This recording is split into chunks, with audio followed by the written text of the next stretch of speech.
আসসালামু আলাইকুম ওয়া রাহমাতুল্লাহ ওয়া বারাকাতুহু। দেশ এবং বিদেশ যে যেখান থেকেই দেখছেন এবং শুনছেন সবাইকে শুভেচ্ছা এবং অভিনন্দন। আমি অ্যাডভোকেট মোহাম্মদ আমিনুল ইসলাম চৌধুরী সোহাগ আছি আপনাদের সাথে। জমি জমা থাকলে আমরা জানি তার রেকর্ড করতে হয়, অর্থাৎ সরকারের যে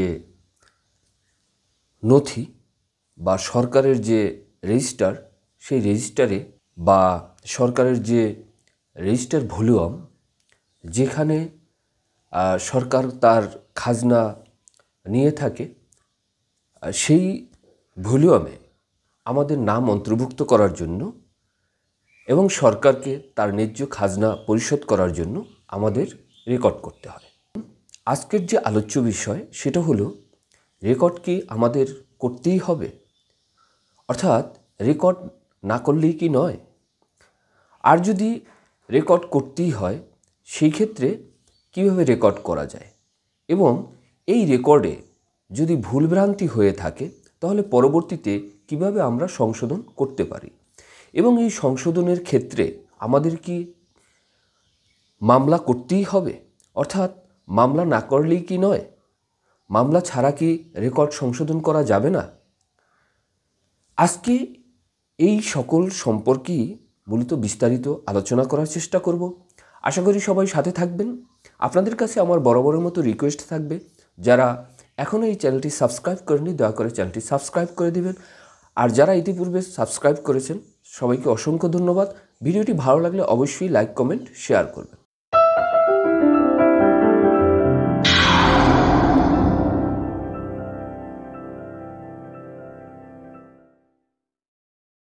সুপ্রিয় শ্রোতা, রেকর্ড কি? রেকর্ড হলো আমার যে সম্পত্তি, অর্থাৎ আমরা জানি যে আমরা হইলাম টেনেন্ট, অর্থাৎ প্রজা। কার প্রজা? সরকারের প্রজা। যেহেতু জমিটা মূলত মালিককে সরকার, যেরকম টাকায় লেখা থাকে যে চাহিবা মাত্র ইহার বাহককে প্রদান করিতে বাধ্য থাকিব, অর্থাৎ এই টাকা হলো জনগণের এবং জনগণের প্রতিনিধি হলো কে? সরকার। এখন এই আমাদের যে সকল সম্পত্তি, এগুলো মূলত সরকারেরই সম্পত্তি। সে কি করে? আমরা যে প্রজা আছি সেই প্রজাদের মাঝে সে বিলি করে এবং এই যে আইনটা, এটা হয়েছে কিন্তু 1950 সালে। এই যে 1950 সালের যে আইনটা, state acquisition and tenancy act, এই অ্যাক্টের আওতায় মূলত রেকর্ড এবং এই খাজনা পরিশোধ করতে হয়। আর এই খাজনা পরিশোধের জন্যই আমাদেরকে মূলত রেকর্ড করতে হয়। অর্থাৎ রেকর্ড মানে কি? আমাদের যে জমিটা, সেটা সরকারের যে রেজিস্টার, সেখানে নথিভুক্ত থাকবে, জোটভুক্ত থাকবে এবং সে অনুযায়ী সেখানে আমাদের জমির সকল ঠিকুজি লেখা থাকবে। কার কতটুকু জমি, নাল না বাড়ি না ভিটি না চালা না পুকুর না ডোবা, এরকম জমির প্রকৃতি বা শ্রেণী লেখা থাকে এবং সে অনুযায়ী কর ধার্য হয় এবং সেই কর আমরা বছরান্তে পরিশোধ করি। আর এজন্যই মূলত রেকর্ড। এবং কিছু বছর পর পর সরকার নিজ উদ্যোগে উক্ত জমির জরিপের মাধ্যমে রেকর্ড সংশোধন করে থাকে। অর্থাৎ কিছু বছর পর পর সরকার নতুন করে জরিপ করে। ডে বাই ডে পপুলেশন বৃদ্ধি পাচ্ছে, অর্থাৎ জনসংখ্যা বৃদ্ধি পাচ্ছে, যার ফলে জমির খণ্ডটা বেশি সৃষ্টি হচ্ছে। আর এজন্যই মূলত এই জমিগুলো রেকর্ড করা প্রয়োজন, অর্থাৎ জরিপ করা প্রয়োজন। কার কতটুকু জমি, সেটা জরিপের প্রয়োজন। এবং এই যে জমির চৌহদ্দি, সেটাও ঠিক করা প্রয়োজন। আর এজন্যই মূলত রেকর্ডগুলো হয়ে থাকে। এখন কথা হলো, এই রেকর্ড অর্থাৎ জরিপ মূলে যে রেকর্ডগুলো হয়, সেই রেকর্ডে যদি কোনো ভুলভ্রান্তি থাকে, আজকে মূলত এই ভুলভ্রান্তি নিয়েই আলোচনা।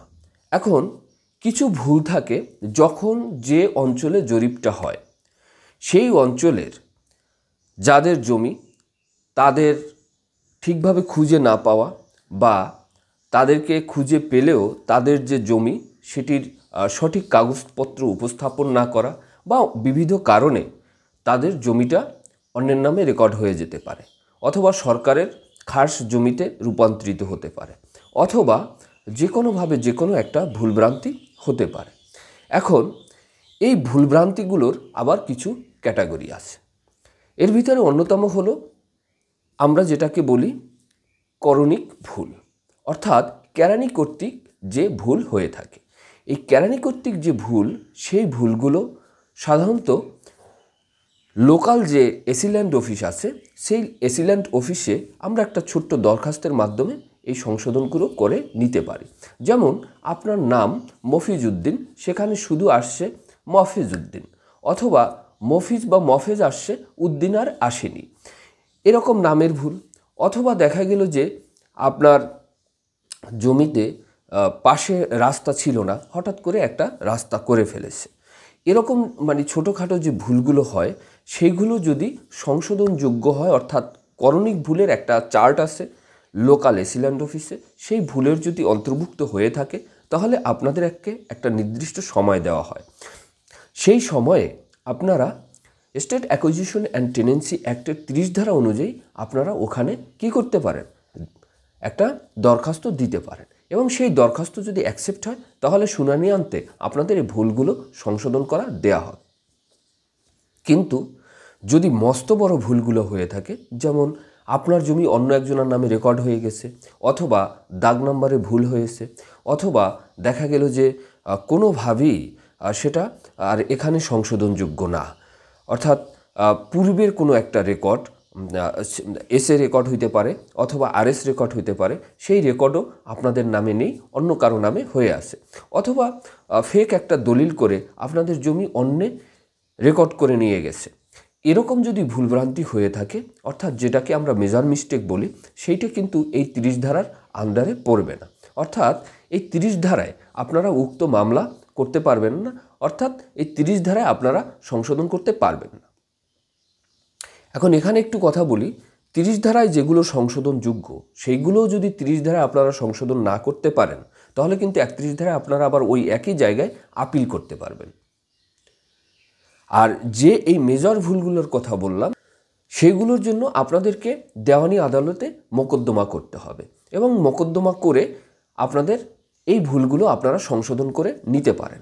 এখন প্রশ্ন হলো, এই ভুল যদি আমরা সংশোধন না করি, এভাবেই থেকে যায়, তাহলে কি এমন প্রবলেম হতে পারে যে আমাদেরকে এই ভুল সংশোধন করতেই হবে?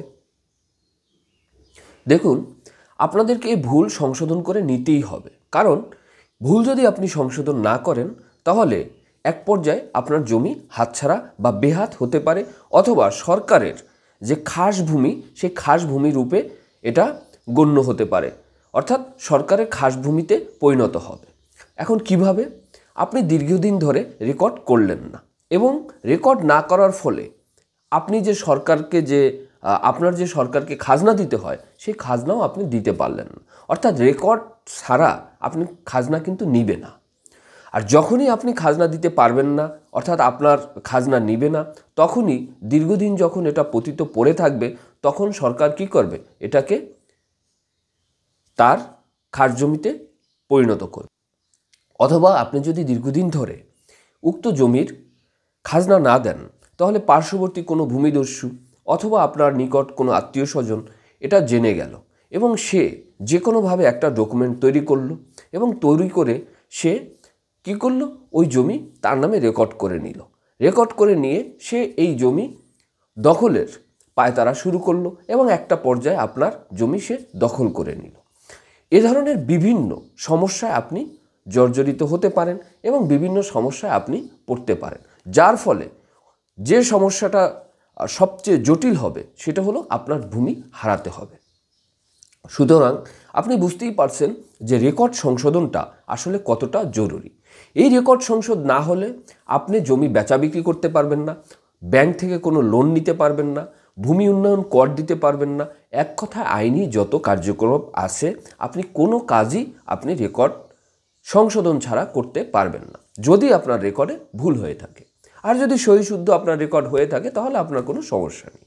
কিন্তু যদি ভুল হয়ে থাকে, তাহলে অবশ্যই আপনার এই সকল ভুলগুলো সংশোধন করে তারপর আপনার এই আইনি পদক্ষেপগুলো নিতে হবে।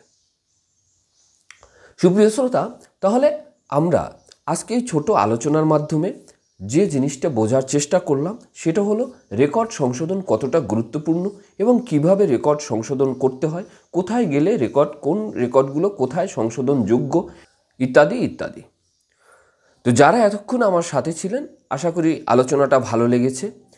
যদি আমার আলোচনা ভালো লেগে থাকে তাহলে অবশ্যই ভিডিওটি লাইক, কমেন্ট, শেয়ার করবেন এবং যারা এখনও চ্যানেলটি সাবস্ক্রাইব করেন নাই দয়া করে চ্যানেলটি সাবস্ক্রাইব করে দেবেন। সবাই ভালো থাকবেন, সুস্থ থাকবেন।